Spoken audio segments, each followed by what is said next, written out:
The last train home. The night was quiet. The city lights were fading, and the streets were almost empty. Daniel walked fast, his shoes tapping against the wet pavement. He had been working late at the office again. His tie hung loose, and his eyes were tired. But he kept moving. He had one goal: to catch the last train home. The station was far, and the last train left at midnight. It was already 11:45. If he missed it, he would be stuck in the city all night. He hated the city at night. The silence felt dangerous. The shadows seemed alive. And Daniel had never been a brave man. He turned a corner and entered the main street. Neon signs flickered above dark shops. A broken streetlight buzzed like a tired insect. A cold wind blew past him. He shivered and pulled his jacket tighter. His phone battery was dead. He couldn't call a taxi. He couldn't check the time. He could only run. The station was still 5 blocks away. His legs hurt, but he forced himself to move faster. Each step felt like a race against time. In the distance, he saw the clock tower above the station. His hands were moving closer to midnight. Suddenly, Daniel heard something. A soft sound. Footsteps. Someone was behind him. He turned his head quickly. No one. Just an empty street. He shook his head. Maybe he was imagining things. Maybe it was just the echo of his own steps. He walked faster. The footsteps returned. Louder this time. His heart jumped. He turned again. Still nothing. Only shadows moving on the walls. Daniel tried to breathe slowly. "It's fine," he whispered to himself. "It's just your mind. Keep walking." But the sound followed him. Closer. Faster. He broke into a run. His breath came out sharp and heavy. He didn't look back again. He didn't want to know. At last, he saw the station entrance. The bright light above the doors felt like safety. He rushed inside, almost falling on the stairs. The smell of iron and dust filled his nose. The station was nearly empty. Only a few people sat on the benches, waiting. Daniel checked the clock above the platform. 11:57. He had made it. He sighed with relief and wiped the sweat from his face. The footsteps had stopped.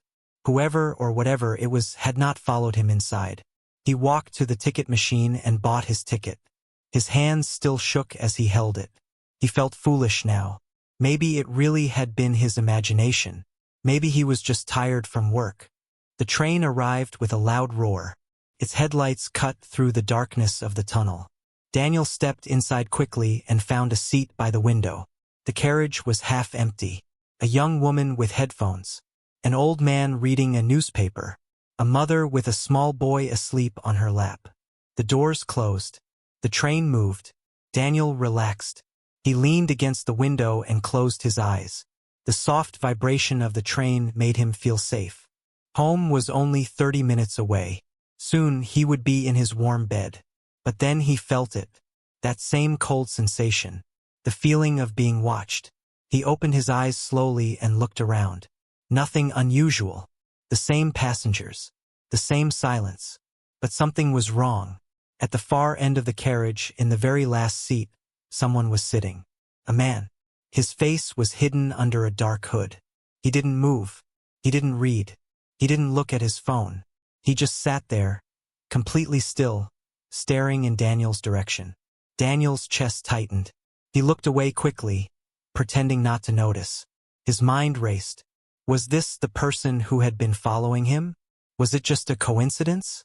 He tried to calm himself. "Don't panic," he thought. "It's just another passenger. That's all." Minutes passed. The train roared through tunnels and over bridges. The young woman left at the next stop.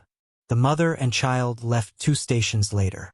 The old man with the newspaper closed his eyes and seemed to sleep. Now the carriage was almost empty. Only Daniel, the sleeping old man, and the hooded figure at the end. Daniel tried not to look, but his eyes kept sliding back. The hooded man hadn't moved. Not once. Not an inch. Just sitting there, hands on his knees, head facing forward. The train stopped again. The doors opened. No one entered. The doors closed. The train moved on. Daniel felt trapped. Every sound was louder now. The hum of the lights, the screech of the wheels, the beating of his own heart. Then the old man stood up. He folded his newspaper, yawned, and left at the next stop. Now Daniel was alone. Alone with the hooded figure. The silence was unbearable. Daniel stood quickly, pretending to stretch. He walked down the carriage and sat closer to the doors. If something happened, he could run out at the next stop. He kept glancing at the hooded man. But still, no movement. The train entered a long tunnel. The lights flickered. For a moment, the carriage was dark. When the lights came back, the hooded man was gone. Daniel froze. His mouth went dry.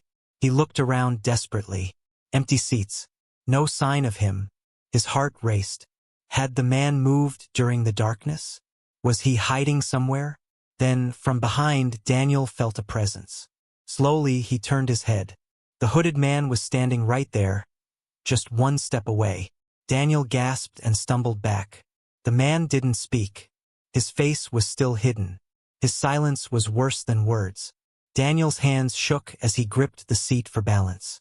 "WH, what do you want?" Daniel whispered. The man tilted his head slightly, as if studying him. Then, in a deep, quiet voice, he spoke.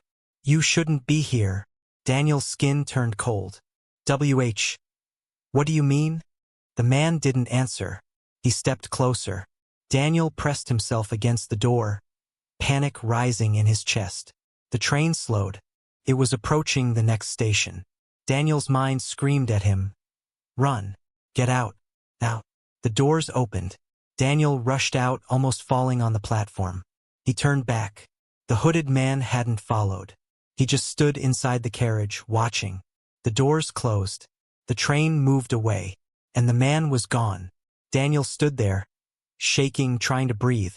The platform was empty. The night was silent again. He waited for the next train. This time it was full of people. Talking, laughing, normal. He felt safe among them. When he finally reached his town, the streets were calm. The air smelled of trees instead of smoke. His small house waited at the end of the road. He unlocked the door, stepped inside, and sat on the couch. His body was still trembling. He thought about what had happened, about the footsteps, the staring, the warning. "You shouldn't be here." What did it mean? Was it just a strange man trying to scare him? Or was it something more? Daniel never found out.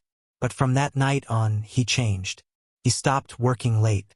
He stopped ignoring his family and friends. He stopped wasting his life in a job that drained him. He realized something important. Time is short. Danger can appear at any moment. We never know when the last train will come. So Daniel began living differently. He woke up early to see the sunrise. He called his mother more often. He met his friends without excuses. He laughed louder. He worked smarter, not longer. And sometimes, when he sat on a train, looking out the window at the passing night, he remembered the hooded man's words. "You shouldn't be here." And he smiled, because now he was exactly where he wanted to be.